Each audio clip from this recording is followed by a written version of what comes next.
Mesdames et messieurs, bonsoir et bienvenue à cette émission d'Info 9.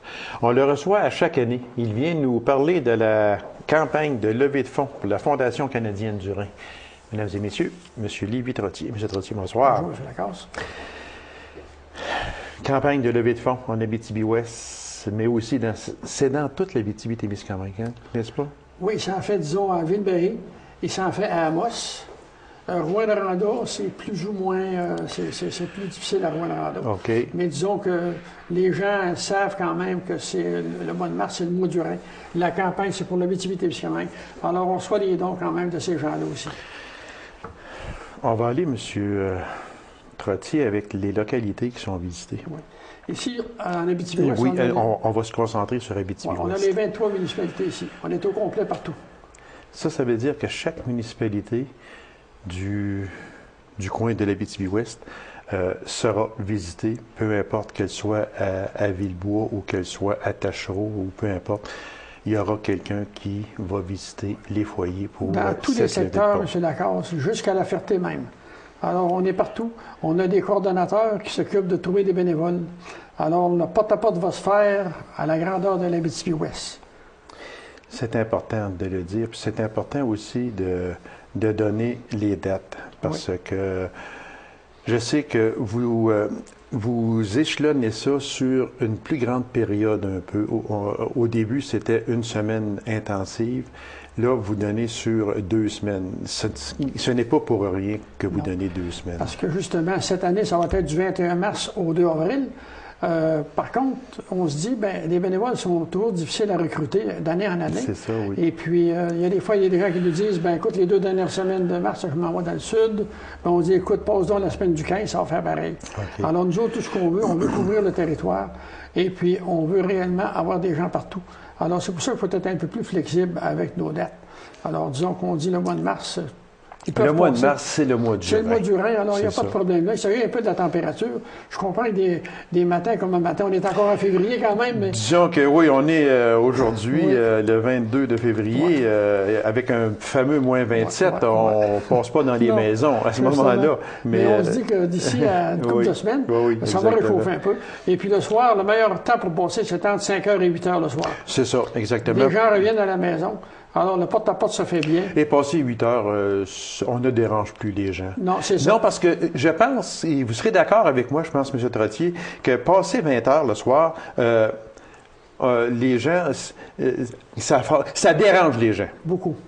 Et puis, ça peut même fâcher les gens au point de dire, regarde, moi, je donne pas, là, passe donc à 1 heure raisonnable. Je pense que c'est ça. Puis, entre 5 et 8, c'est la période idéale pour le faire. C'est ça, il y a un certain respect, là, puis que vos bénévoles aussi respectent beaucoup, il faut le dire. Combien de bénévoles, M. Trottier, que ça vous prend? Cette année, on en a trouvé 217 pour couvrir la région. Bénévoles. Ça veut dire qu'on est couvert à 99,9 partout. Okay. Alors, il y a peut-être un petit bout de rue quelque part qu'on n'a pas personne, mais on va peut-être le trouver d'ici à ce temps-là encore, mais on peut dire qu'on affiche complet. Est-ce qu'on peut dire, M. Trottier, que on revoit souvent les mêmes personnes dans le bénévolat pour la Fondation canadienne du Rhin? Vous avez certainement des visages qui sont là à chaque année. On dit toujours, c'est toujours les mêmes. Hein? Alors, automatiquement, on a des gens qui passent pour plusieurs organismes quand même. Oui. Et puis, mais d'un autre côté, on a une belle brochette de bénévoles. Moi, je dirais que j'en ai 75 de mes bénévoles qui nous reviennent à chaque année. Ça, c'est important. Il faut en changer 25 à peu près, c'est normal. Oui, c'est dû à l'âge, c'est dû à la maladie souvent. Exactement. Alors, ça, il faut s'attendre à ça.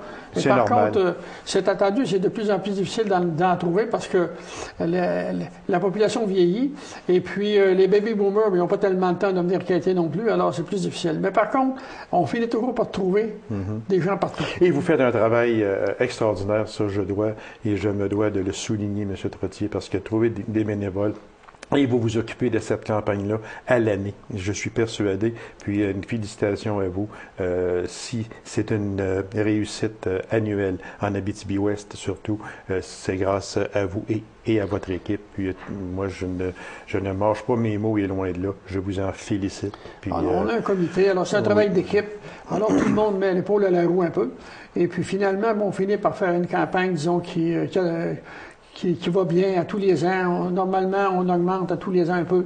Et puis, de toute façon, il faut bâtir avec cette campagne-là. En parlant d'augmenter à chaque année, si on parlait de l'objectif de cette année, en 2011... Cette année, on a mis 45 000 d'objectif. Okay. L'année passée, on a fini avec 52 000. Okay. Alors, cette année, on dit le coût de la vie est plus cher, ça va être peut-être un peu plus difficile. Alors, on est quand même réaliste avec 45 000. Oui, exactement. Mais je suis pas mal certain que si ça va bien, qu'on devrait être capable de le dépasser aussi. C'est sûr qu'il y a le fameux brunch santé. Oui, notre brunch santé. Qui revient à chaque année, et cette année aussi, M. Trottier. Tous les ans, notre brunch santé au pavillon des sports de Dupuis pour la 4e année consécutive. Alors, nous affichons, on a 225 cartes à vendre, ça va se vendre, et on est toujours à guichet fermé à chaque brunch. C'est le 3 avril, dans l'avant-midi, de 10h à 1h. Les gens arrivent à notre brunch à 10h et ils repartent à 1h, ils s'en vont pas. Parce que c'est pas un brunch ordinaire qu'on a. Non, je pense qu'il faut le souligner, que les personnes qui s'attendent d'aller au brunch de la Fondation canadienne du Rhin à Dupuis, et qui veulent manger du bon bacon puis une bonne grosse saucisse au lard, je pense que c'est pas la place. Non, il n'y en a pas. Il y en a c'est pas la place. Pas. Et puis tout ce qui est fait à la base de santé. Ah oui. Et puis on a des gens aussi du domaine de la santé qui viennent justement parler, qui viennent témoigner. C'est un brunch de prévention, si vous voulez, au point de vue nourriture. On veut montrer aux gens à bien s'alimenter pour justement éviter le cholestérol, le diabète, qui amène souvent à l'insuffisance rénale. C'est ça. Alors c'est clair que notre brunch, il se veut comme ça. Et puis les gens qui viennent une année, ils reviennent à tous les ans. C'est pour ça qu'on n'a pas de problème à vendre nos cartes. Alors, on répète, c'est le 3 avril, c'était Dupuis, au pavillon des sports, de Dupuis. De 10h à 13h, c'est ça? Les recettes sont divisées en deux. On donne 50 au pavillon des sports pour aider la jeunesse avec le hockey mineur à Dupuis. C'est bien. Okay. Alors, normalement, quand ça va bien, on leur donne environ 1 000 $, puis la Fondation du Rhin récolte 1 000 $. Parce qu'on a aussi la chance d'avoir des commandites. Moi, je connais un peu des gens un peu partout en région. Oui. Alors, je me ramasse des commandites pour diminuer le coût du brunch. Okay. Alors, automatiquement, il reste un peu d'argent pour accommoder les deux organismes. Si on parlait du président d'honneur qui devait être avec vous ce matin, mais qui a dû quitter pour Montréal, j'aimerais qu'on en parle du président d'honneur. Oui, mais c'est encore M. Michel Perron pour une 2e année. Michel a manifesté le désir d'être encore notre président d'honneur cette année. Alors, on était bien heureux. Michel s'excuse de ne pas être ici ce matin parce qu'il y avait des obligations à Montréal. Mais Michel va travailler fort avec nous autres pour faire une bonne campagne encore cette année. Et je suis persuadé que il joue son rôle à la perfection. Puis on sait que lui-même est un greffier du Rhin. Oui, puis c'est un type qui est avantageusement connu en région et partout dans la province. Et pas qu'en région, je pense qu'on peut mettre oui, à la grandeur du Québec et plus. À la grandeur du Québec. Oui. Il fait partie du conseil d'administration de la Fondation canadienne du Rhin, la division du Québec. Alors, il est encore impliqué, Michel, à 100% pour la Fondation. Le défi du Petit Lac, est-ce que ça va être encore là cette année? Ben oui, le défi des Petits Lacs, ça c'est vraiment extraordinaire. Ah, ça, c'est formidable. L'an passé, c'était une nouveauté? C'était la 2e année. Ah, c'était la 2e année. La première année avait été très modeste. Disons qu'ils essayaient ça. Donc oui, à l'essai. L'année passée, ça a été quand même d'envergure. Cette année, justement, on s'est réunis samedi qui vient, le 26, au Petit Lac, à Saint-Vital. Alors là, je dois tout de suite corriger une chose, si vous me permettez, monsieur, parce que là, on est le 22 février, c'est le 26 février, et au moment où l'émission passera, c'est le 10 de mars. Donc, ce sera déjà passé. Ça sera déjà passé, oui. Mais quand même, tout est prêt. Cette année, on va être là avec ces gens-là pour leur donner un coup de main. Alors, mon comité, on va se déplacer en autoneige, on va monter à Saint-Vital, et puis on va aller passer la journée avec ces gens-là.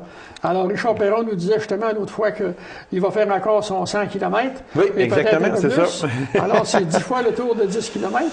Et puis, il y a beaucoup d'autres personnes, des bons skieurs qui vont être là. Qui vont se joindre à lui. C'est un autre défi santé, M. Lagarde. Oui, c'est sûr. Alors, ces gens-là qui font 100 km ou 50 km, c'est parce qu'ils sont en forme. Exactement. Alors, automatiquement, c'est des gens qui se prêtent bien à notre cause. Et voilà.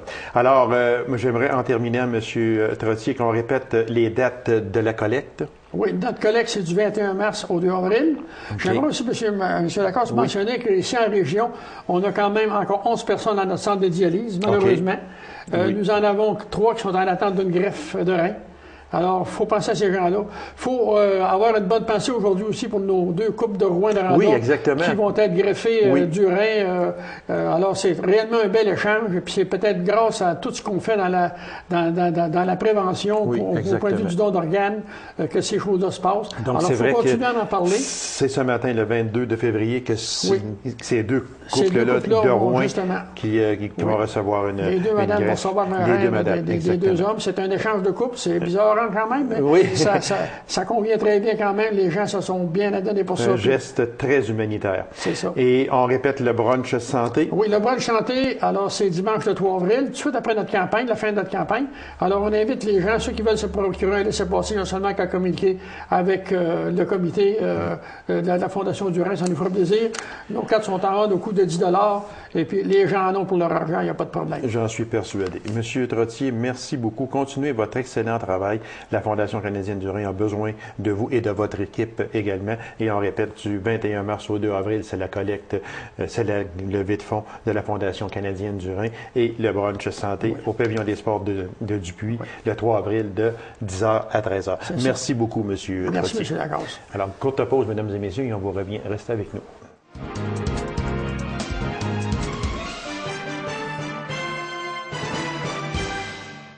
Dans le cadre de la Semaine québécoise de la déficience intellectuelle, le Centre d'art Rotary se veut, comme toujours, très actif. Alors, je reçois sa directrice générale, Mme Suzy Tousignan. Madame Tousignan, bonsoir. Bonsoir. Madame Tousignan, expliquez-nous, c'est quoi que cette semaine-là de la déficience intellectuelle? Bon, c'est pas nouveau, mais j'aime toujours faire une espèce de rétrospective du sujet que l'on parle. Alors, c'est quoi que cette semaine-là exactement? C'est une semaine consacrée à nos membres qui viennent prendre des ateliers. Mais ça, cette année, nous, on a décidé de poursuivre la 4e édition. Ben, habituellement, on avait une association avec le foyer, puis tous ses descendants, là, ses membres. Mais on a décidé cette année d'offrir à nos membres vraiment des ateliers spécialisés pour les valoriser. Notre mission, nous autres, dans le fond, là, c'est des ateliers de création. 2, c'est pour valoriser nos membres, leur montrer que, regarde, tout le monde est créateur. Bon, c'est sûr. Que ce soit les techniciens ici, que ce soit en ébénisterie, en mécanique, tout le monde a un don de création. Puis eux aussi ont un don de création. Ça fait qu'on a décidé désintégrer dans notre programmation en leur montant une exposition pour eux. Il y a des ateliers qui sont donnés présentement. C'est Mme Jocelyne Caron c'est ça, exactement. qui donne ces ateliers-là. C'est ça. On va en revenir un petit peu plus tard, Mme Tousignan, sur ça, parce que justement, il va y avoir une exposition aussi, puis il va y avoir différentes choses. Moi, j'aimerais juste revenir, parce que vous avez touché un point qui est très, très, très, très sensible, puis qui est aussi très important. La déficience intellectuelle, ce sont des personnes comme vous et moi. Ce sont des personnes qui ont le droit de vivre. Ce sont des personnes qui ont le droit de s'exprimer. Ce sont des personnes qui ont leur place dans la société. Voilà. C'est ce qu'on veut démontrer au public aussi, là. Mais, à eux autres aussi. Oui, à eux autres. Parce que souvent, ils pensent que, tu sais, ces membres-là, ils pensent que... Ils sont à part des autres. Ils sont à part des autres. Je suis pas capable de faire ça. Oui, mais la société, en général, les traite à part. Puis c'est pas ça qu'on veut. Absolument. C'est pas ça qu'on veut. Nous autres, ce qu'on veut, c'est ce sont intégrer. C'est ça, les intégrer dans la société. Puis moi, j'aime ça qu'on en parle de ça parce que je dirais que depuis environ une décennie, ça fait pas longtemps, là, une décennie que ces personnes-là, on les sort. On les montre, on leur dit, vous faites partie de la société. Il y avait beaucoup de préjugés. Ah, il y en a malheureusement encore aujourd'hui, mais un peu moins. Oui, mais c'était plus caché, mais c'est pas vraiment ça qu'on veut, là. Non, absolument pas. On veut leur donner droit de parole, droit de regard, droit de création, droit de... Pareil comme les autres. Tu sais, dans le fond, ils méritent ça, puis c'est tellement valorisant si vous... quand on regarde les travaux qu'ils font, pour présenter à cette exposition-là, Puis le vernissage en soi, là, pendant l'exposition, quand on fait le vernissage, les yeux de ces Ah enfants-là, oui, là, c'est c'est sûr. extraordinaire. C'est sûr. Parce que de plus en plus aujourd'hui, là, moi j'appelle ça sortir du placard. On les Oui, sort du placard. oui. On a des exemples dans d'autres domaines.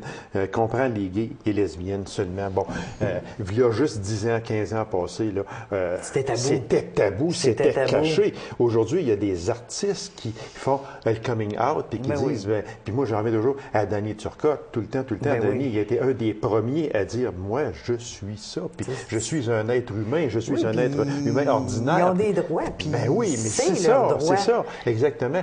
Fait que c'est pour ça que ces personnes-là qui sont atteintes d'une déficience intellectuelle, ce sont des gens qui doivent s'intégrer à la société C'est un et peu- être acceptés également Oui, dans la puis c'est un société. peu pour ça qu'on fait cette exposition-là. Voilà. Pour prouver aux gens que oui, finalement, là, oui, ils sont pareils comme n'importe quel Ben créateur, oui, puis c'est qui sûr, peuvent exposer, c'est puis sûr. qui font des belles choses. Oui. Ce sera la 6e édition de l'Expo Je t'aime. La 4e, il y a Oh, eu un erreur. excusez-moi, OK, excusez-moi, j'étais Et- mal informé. Oui, oui. Bon, je vais C'est chicaner la recherchiste. C'est la 4e OK. édition cette année. OK. Dans le cadre de cette semaine-là, on avait déjà fait un petit peu des tentatives avant, mais OK. dans le cadre de cette exposition-là, c'est la 4e. C'est pour ça que ça fait 6 ans, oui, mais dans le cadre de l'exposition, Dans le ça cadre, fait la 4e. On dit que c'est un projet audacieux. On franchit les frontières habituelles du cadre muséal. Oui. Qu'est-ce que ça veut dire? Ça veut dire qu'on est à peu près... Non, c'est pas ça. On est le seul centre en Abitibi-Témiscamingue. Oui, c'est ça, parce que qui dans mes ouvre- notes, c'était le seul événement dans Oui, qui tout ouvre ses portes l'Abitibi-Témiscamingue. à des expositions de ce type-là. OK. Puis nous, l'idée nous est venue, ça fait à peu près 4-5 ans, on avait présenté l'exposition de Montréal, oh mon Dieu, le nom m'échappe. C'est une exposition OK. faite par les déficiences intellectuelles. OK. Puis, on avait présenté ça au centre. Puis, ça avait été extraordinaire. Les gens avaient un peu... s'étaient posé des questions, ça les avait, tu sais, questionnés. Puis on s'était dit, nous, dans notre région, qu'est-ce qu'on fait? L'exposition, c'était les impatients. OK. Les impatients Oui, de Montréal, OK. eux, font Oui, à parce peu que près... c'est une fondation sensiblement- aussi, oui, ça. c'est OK, une fondation. OK, OK. Puis ils font à peu près sensiblement le même OK. genre. Nous autres, on avait dit, nous autres, dans notre région, qu'est-ce qu'on fait? Est-ce qu'on peut intégrer ce projet-là parmi nos gens, nous autres, nos membres, nous autres? Est-ce qu'on peut leur donner peut-être pas la même chose, mais sensiblement la même mission? Une mission, oui, parce qu'ils ont une mission. Vous avez une mission Oui, aussi, oui. exactement. Puis, bon, ben là, on s'est dit, OK, qu'est-ce qu'on peut faire? On s'était réunis, un groupe avec la foyer, puis tout ça, puis on a dit, bon, est-ce que c'est possible? Puis nous, le côté du Centre d'art, on s'était dit, pourquoi pas une exposition? Pourquoi pas? Montrer ce que ces personnes-là peuvent faire. seraient les artistes pendant une journée pour le vernissage, mais pendant un mois Pendant aussi un en mois. exposition. Oui. Moi, je trouve ça vraiment extraordinaire. Et le fait également que c'est le seul événement de ce genre chez nous en Abitibi-Témiscamingue. Donc, encore une fois, l'Abitibi-Témiscamingue, en particulier l'Abitibi-Ouest, c'est une région innovatrice. Dynamique. Et dynamique, oui. Oh oui, oh oui, surtout, très dynamique, et oui. innovatrice, oui, mais un centre d'exposition, c'est ouvert à tout le monde. Oui, exactement. Fait que ça fait partie de notre mission aussi, d'ouvrir, puis d'éloigner les préjugés, puis de dire, ben non, regarde, on embarque, puis les ateliers sont très bien dirigés, donc, puis il y a toujours de plus en plus de participants. C'est Donc, ça, exactement. C'est ça que j'avais justement une question sur ça, Mme Tousignet. Combien de personnes participent environ? Là, Environ, à chaque année, on a une cinquantaine de une participants. cinquantaine de Oui. participants. Oui. Quel est Qu'est-ce que les gens, en général, pensent de ça? Ils vont arriver à l'exposition, ils vont regarder ça. Est-ce que dans la tête des gens, est-ce que les gens se disent « Ah, mais c'est un tel qui a fait ça. » Et c'est là que le tabou revient un peu. Et là, je ne veux pas que vous preniez mal mes paroles, là. Absolument pas. Sauf qu'on est ici pour se parler. C'est que ah, lui, c'est un déficient intellectuel, puis il est capable de faire ça. Est-ce qu'on entend ça encore ou ça n'est un tabou, ça, entre autres? Mais je vous dirais de moins en moins. Oui, parce que lors du vernissage, ils sont là, ils sont présents. Ils sont présents, c'est sûr, oui, mais oui. C'est leur journée. La brillance dans les yeux, l'éclat de le visage, le sourire, regarde, ça enlève tous les tabous. Exactement. Ça enlève tous les tabous, tous les préjugés, les spectateurs, les visiteurs qui viennent, puis qui les rencontrent. Eux sont tellement fiers de leur œuvre qu'ils vont chercher les gens. Les gens ont comme pas le choix. Fait qu'ils vont les chercher, puis viens voir ce que j'ai fait, puis surtout ceux qui connaissent. Là. Exactement. Fait ils sont tellement fiers d'être là. Fait que là, il n'y en a plus de préjugés, il n'y en a plus de tabous dans ces moments-là. Là. Puis c'est comme vous dites, juste avoir la figure, la physionomie de ces personnes-là, les yeux brillants, là, c'est moi qui a fait ça. Ils sont tellement fiers. Exactement. Est-ce qu'on peut dire que c'est pour eux autres vivre une expérience humaine hors du commun? Ben oui. Ben oui, parce que ça n'arrive pas à... Là, maintenant, ça arrive une fois par année qu'ils peuvent venir exposer, mais ils attendent ce moment-là. Ils attendent un an, là? Ben oui.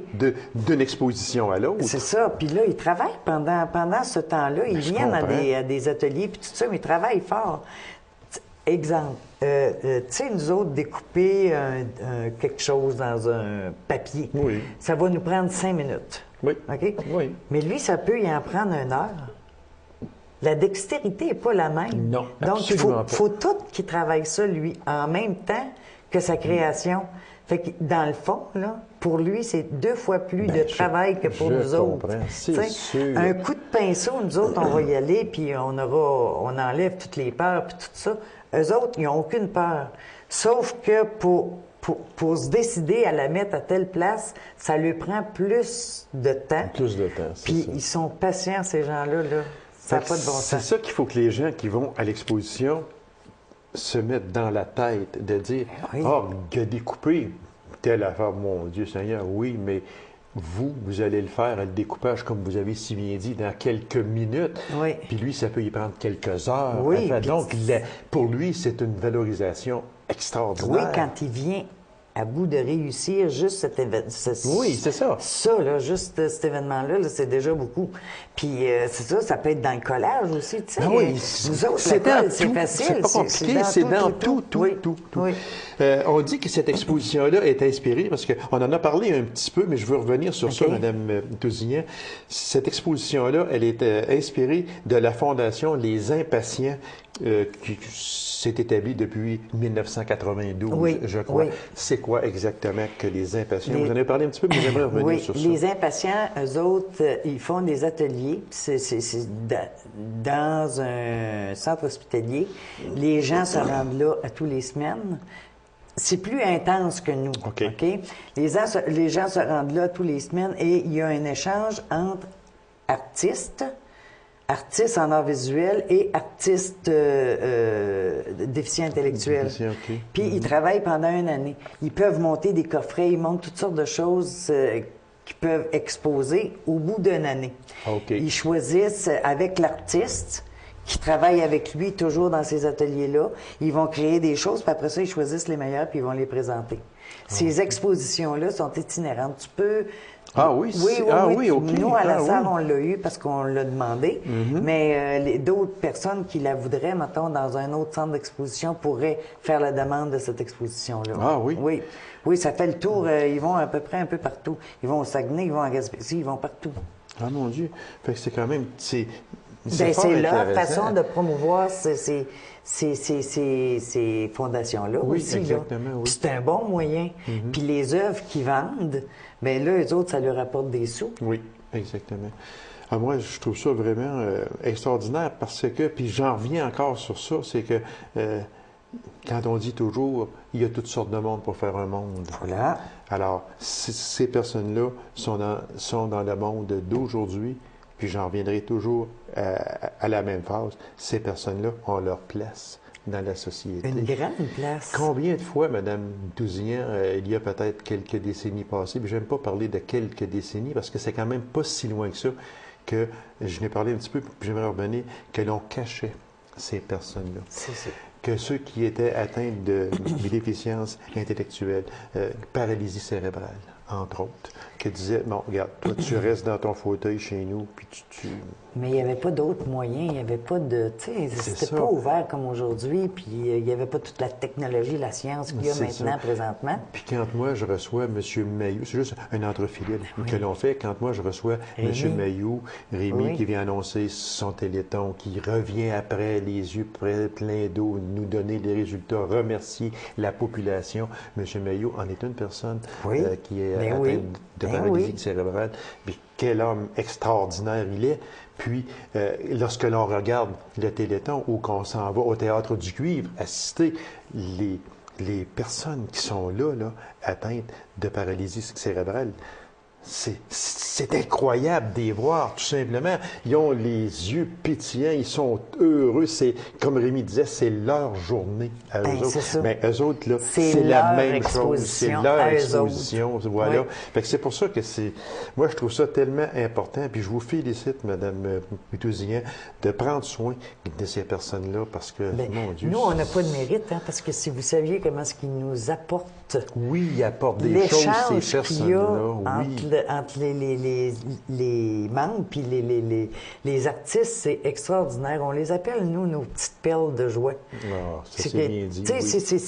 C'est tellement enrichissant. Oui, exactement. C'est enrichissant, c'est le vrai mot pour nous, en tout cas. C'est sûr que c'est quand même... c'est beaucoup. On propose de participer à un atelier de création pour des fins d'exposition. Il y a l'exposition qui va se tenir du 7 mars au 8 avril. Oui. Puis, c'est donné par Mme Jocelyne Caron. J'aimerais que vous nous en parliez. Jocelyne, c'est un artiste connu, un artiste de la relève, qui a gagné plusieurs prix.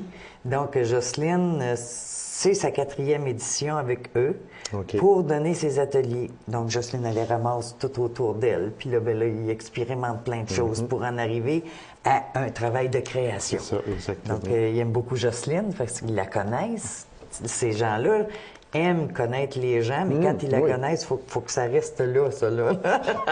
On la tient là. C'est à nous autres, ça. Il y en a besoin, là. C'est une sécurité aussi. Voilà, exactement. Pour eux, c'est une sécurité. Fait que là, ils travaillent mais ils travaillent fort. Ils travaillent fort. Ils travaillent très fort, c'est sûr. Oui. Alors, cette exposition-là va se tenir à quel endroit, Madame? À la salle du Conseil de ville de La Sarre. Du 7 au 10 avril, le 7 de mars au 10 avril. Donc, au moment où l'émission va passer, déjà, l'exposition sera en place. Les gens, j'invite toute la population à venir rencontrer ces gens-là, s'ils sont là, mais aussi à venir voir les œuvres. Oui, exactement. Oui. Ça change complètement. Quand on regarde les œuvres, quand on regarde ça comme il faut, là, ça change complètement notre vision des choses. Oui, ça, c'est vrai. Parce qu'il y a une belle mission là-dedans. Ben oui.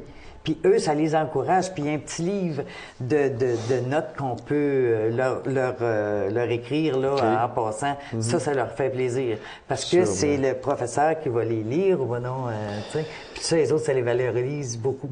Et le vernissage, en terminant? Le vernissage, c'est toute la journée du 7 de mars. Pour donner la chance à tout le monde de pouvoir venir.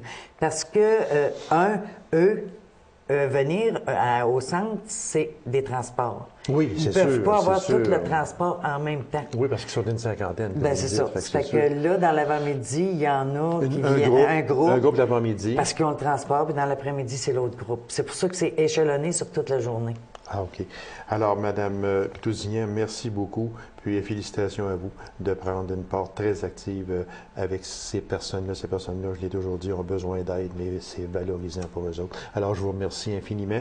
Puis, on rappelle aux gens que l'exposition, c'est du 7 mars au 8 avril à la salle du Conseil de ville de La Sarre. Et le vernissage est le 7 mars. On vous y invite en grand nombre. Mme Pitouzian, merci infiniment. Merci. Alors, mesdames et messieurs, merci d'avoir été là. On se donne rendez-vous à une prochaine émission d'Info 9. Au revoir.